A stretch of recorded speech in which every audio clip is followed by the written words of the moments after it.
Hey, welcome to Kendama, Gendale, and the Fake News. I'm Kendama Gendale. It's Sunday, February 26th at 12:45 in the afternoon.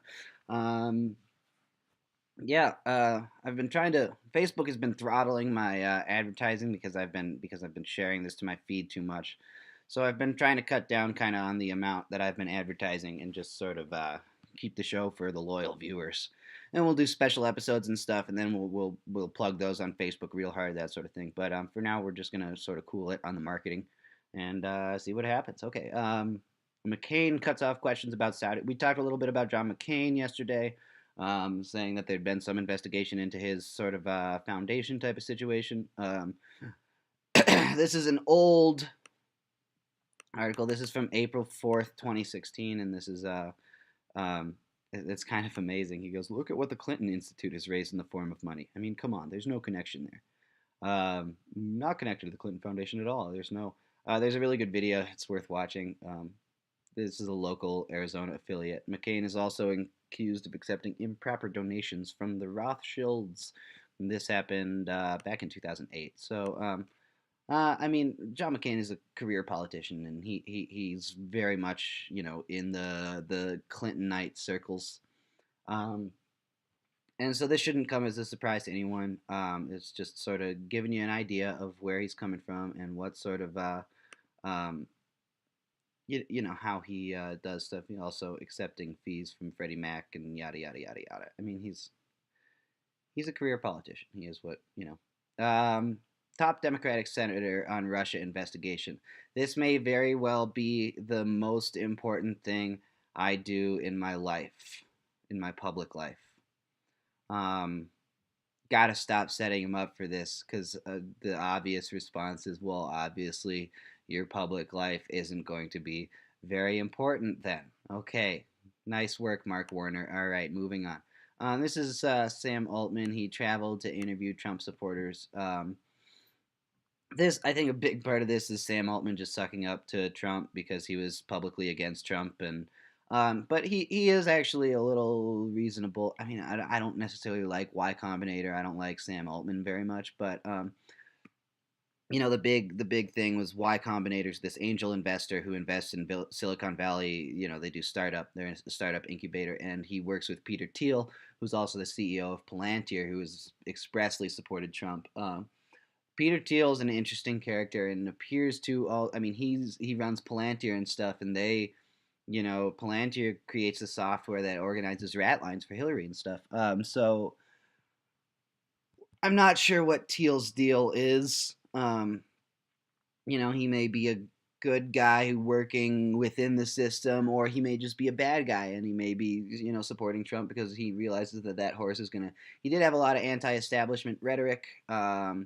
This is a decent article. There's only so many of these articles that are worth reading. But this overall, I thought was a pretty good one. He had a more convincing listening tour than Mark Zuckerberg is doing right now. Okay, Keith Ellison loses DNC race after heated campaign targeting him for his views on Palestine.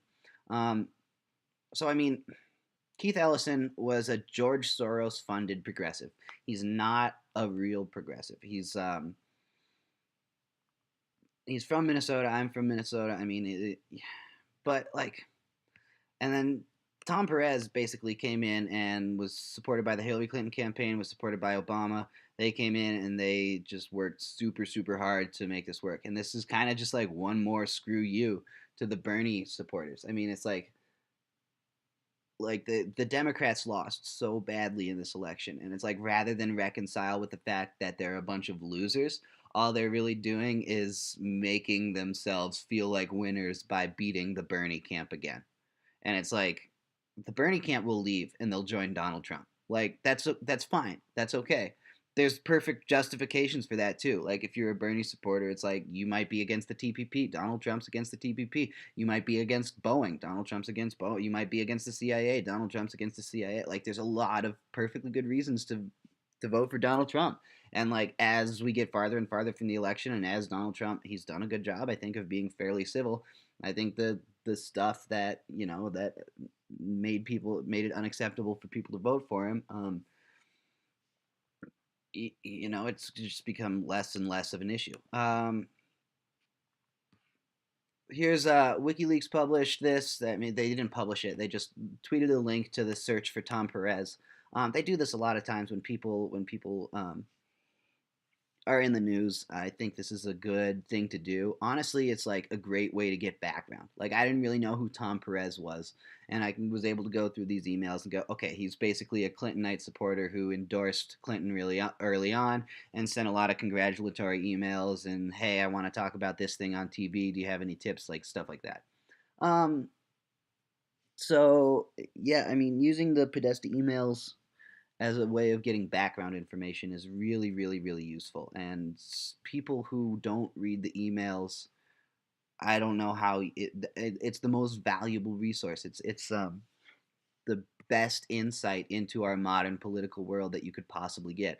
I don't know who you are if you don't actually read those. Also, this is the Intercept. This is Zay Jelani.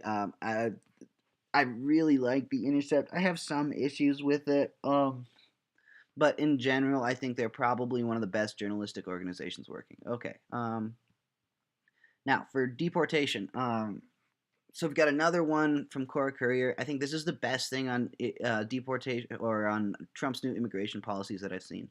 It compares it historically to what was it called? The hang on, Operation Wetback of 1954.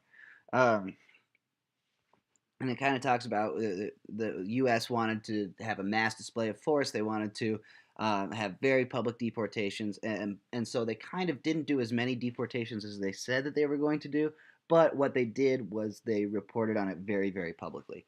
Um, they made a big deal out of it. They publicized it, and it's basically a scare tactic. It's a way of scaring people. So this is also happening in conjunction. Basically what's going on right now is people are trying to figure out the extent of Trump's immigration stuff, right? Where Bush was very strong on immigration, Obama was very strong on immigration. Trump appears to be very strong on immigration, or roughly as strong, but very public about it. He brags about it, which is very different. And also, the press is making it very difficult to get any kind of good read on what Trump's doing because they're so hyperbolic with everything. So, this is a story. This is kind of an interesting story about ICE, and it's basically saying that Trump is trying to unshackle ICE. He's trying to get rid of the restrictions that prevent them from doing their job, um, which some people might be really for. I personally am pretty scared of ICE. I don't think they're a super accountable federal agency. I don't think their agents necessarily have the best motives. Just from the few that I've talked to and met. At the same time, if Trump wants to use ICE to if as a as a agency that hasn't gotten a lot of credit or agency um, from the government in the past, and he wants to give them that agency, and then he's going to use them to stop child trafficking and things like that, then that may be justifiable. I don't really know.